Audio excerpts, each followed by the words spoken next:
Iniligtas ni Abram si Lot. 14 na kabanata.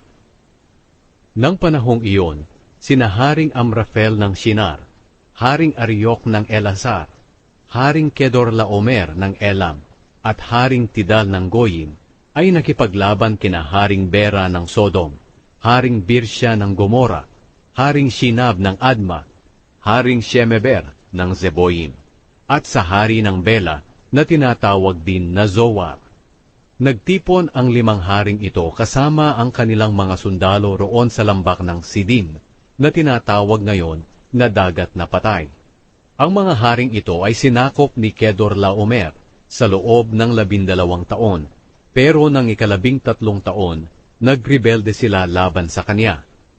At nang 14 na taon, tinalo ni Kedorlaomer at ng mga kakampi niyang hari ang mga Refaimeo sa Ashterot Karnaim, ang mga Zusita sa Ham, ang mga Emita sa kapatagan ng Kiryataim, at ang mga Hurita sa bundok ng Seir, hanggang sa El Paran na malapit sa disyerto.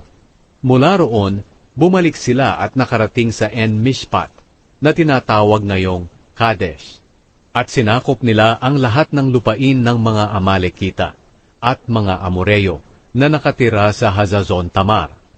Ngayon, tinipon ng mga hari ng Sodom, Gomora, Adma, Zeboyim at Bela ang mga sundalo nila sa lambak ng Sidim, at nakipaglaban sila kina Haring Kedorlaomer ng Elam, Haring Tidal ng Goyim, Haring Amrafel ng Shinar, at Haring Ariok ng Elasar, 5 hari laban sa 4 na hari. Ngayon, ang lambak ng Sidim ay may maraming malalim na hukay na pinagkukunan ng aspalto. At nang tumakas ang hari ng Sodom at ng Gomora kasama ang mga tauhan nila, nahulog sila sa mga balon, pero ang iba nilang kasama ay tumakas sa mga bundok. Ang lahat ng ari-arian ng Sodom at Gomora, pati ang mga pagkain nila ay kinuha ng mga kalaban nila. Nabihag din nila si Lot na pamangkin ni Abram, at kinuha ang mga ari-arian nito, dahil doon siya nakatira sa Sodom. Pagkatapos itong makuha ng mga kalaban, umalis agad sila. Ngayon may isang nakatakas at nagbalita kay Abram na Hebreo tungkol sa nangyari. Si Abram ay nakatira malapit sa malalaking puno ni Mamre na Amoreo. Si Mamre at ang mga kapatid niyang sina Eshcol at Aner ang mga kakampi ni Abram. Nang marinig ni Abram na binihag ang kamag-anak nila, tinipon niya agad ang 318 niyang tauhan na talagang maaasahan, at hinabol nila ang 4 na hari hanggang sa Dan.